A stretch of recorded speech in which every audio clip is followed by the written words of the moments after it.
biggest. I'm sorry. Wait. Whoa. Just a minute. This is one of the biggest days for politics and talk radio.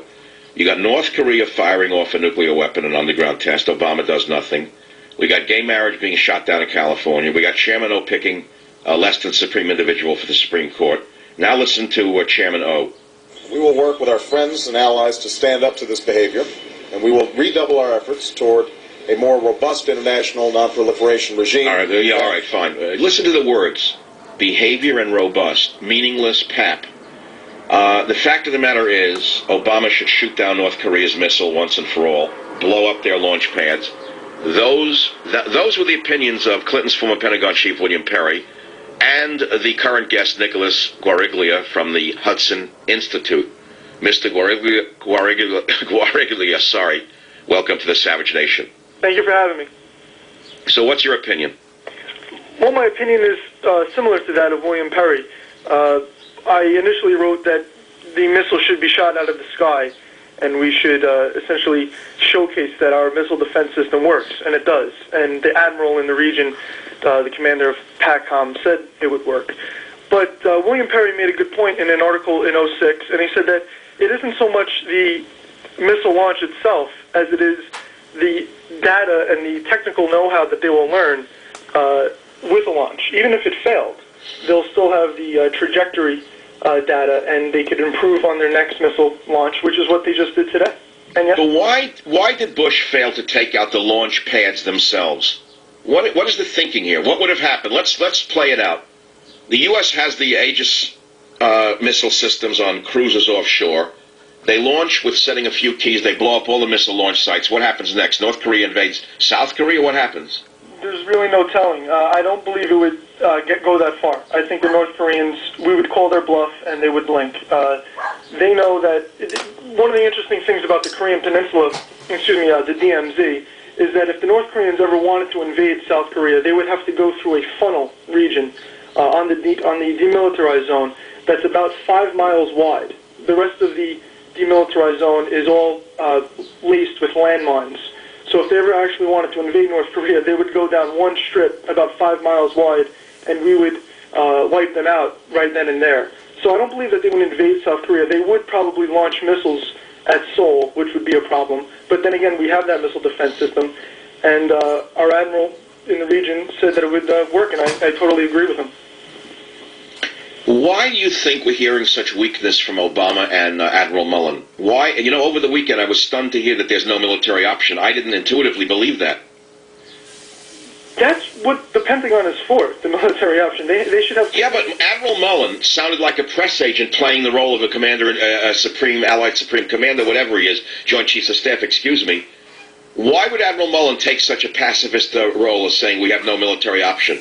What is he doing as chairman of the Joint Chiefs of Staff if he has no military option? I couldn't agree more. I have no idea why he would say something like that. He should come out and say, if he wants to play the politically correct game, that it isn't preferable, but it's his job to have a military option on the table. That's his job.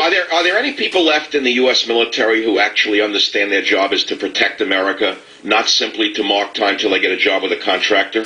Oh, I would definitely say so. Like I said, Admiral Keating, the commander of PACOM, is a very serious person. Petraeus, Mattis, Odierno, these people are serious. I'm not a big fan of Mullen's overall military view of the world. His strategy, his Does he have a military history, or is he a straight political pogo stick jumper? I couldn't answer that. I don't know his military history. All right, fair enough. But anyway, to go back to my reaction as an American citizen who feels threatened by North Korea's nuclear test, why was our military so supine was my first question. I was jumping up and down, begging for somebody in my head to come out and say, no, we're not going to tolerate this. In fact, we're going to destroy the missile launch pads, or just go ahead and do it. I wanted to wake up Monday morning to a real Memorial Day. I wanted to see the missile pads destroyed. And yet we saw nothing. So what do you think that says to the dictator of North Korea? Doesn't it say, I'll do what I want? Yes, I think last month when he tested these missiles, my position was that President Obama, the unlikeliest of people to come down tough on North Korea, should have laid down the gauntlet early on in his presidency. It would have sent a clear message to not only the North Koreans, but to the Iranians as well. It would have said, listen... Well, Nicholas, that's exactly the point. We were told when he became president that he was going to be tested by many members of the axis of evil. He's been tested by Iran and he failed. He's been tested by North Korea and he's failed. Where has Obama shown any strength? He really hasn't. The only one example where he should get any credit, and it really wasn't his position, more than it was the Navy SEALs, was the Somali pirates situation. But again, he tried. I want to ask you, you're a military expert. Did Obama, do you think he had to give that order to shoot, for the SEALs to shoot the pirates, or was that an independent operation? He shouldn't have had to. The law of the sea is if somebody takes your citizen on the seas, on the high seas, the Navy SEALs who were there could have acted without order from the commander-in-chief, certainly. Mm-hmm. Well, I appreciate your expertise, Nicholas. Thanks for being with us on the Savage Nation. Thank you. Thank you. Well, if you care to chime in on the North Korean missile launch, gay marriage being shot down in California, or Chairman O's pick for the Supreme Court, the phone number here is 1-800-449-8255. MichaelSavage.com has all these stories and more. Florida Jack, you're up on the Savage Nation. Go ahead, please. Good evening, Dr. Savage. It's a distinct honor to speak with you this evening, and I want to encourage you to do your very best to stay on the air and to mobilize all of your loyal supporters. Regarding North Korea, also known as the Democratic People's Republic of Korea, I'm probably one of the few Americans who's actually been there, and I can tell you that we're on the horns of a dilemma. No one can doubt the logic that such a display, a flagrant display of aggression has to be answered, and answered unequivocally. The problem is this: having been there, it is an entirely mobilized militaristic society where even the children have 2 MOSs, military occupational specializations.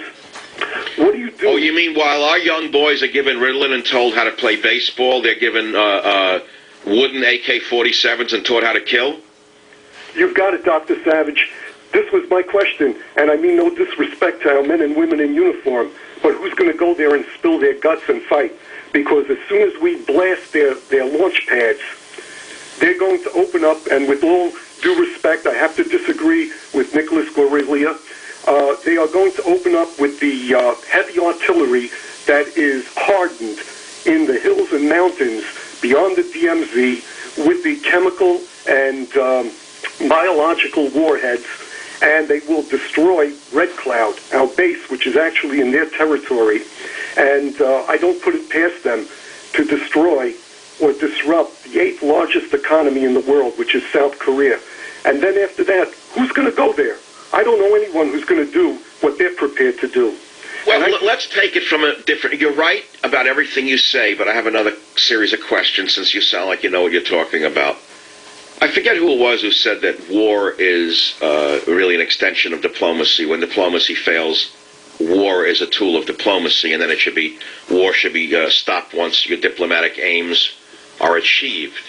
Our diplomacy has failed miserably, has it not? Yes, that's exactly right, because we have a weak leader who's perceived as being weak, and we are also perceived as being in dire economic straits and at the mercy of third world, third-rate dictatorial powers.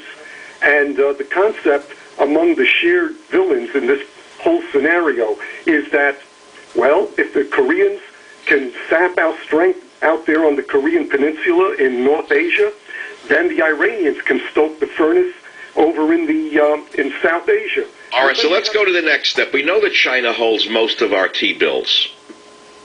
Why is China permitting their pit bull to launch an underground nuclear test right now? What do you think? I believe China is behind North Korea's moves. I don't think that this man would do anything without the approval of Beijing. Do you agree with me on that? Oh, I'm sorry, with all due respect. Something has changed. You know, Dr. Savage, I've been studying North Korea since I was a graduate student in the 1970s. And I have to tell you that in the 1990s, when they first started developing the No-Dong and Taepodong missiles, I started to do open source intelligence, and here was my logic. Nobody addresses an envelope unless they have a letter to put in it. And that's when I started to do research into whether or not they either had or were close to having a nuclear bomb to place on it. Now, what I'm getting at is simply this, Dr. Savage, that in the 1990s, the Korean Workers' Party was no longer used as the model for emulation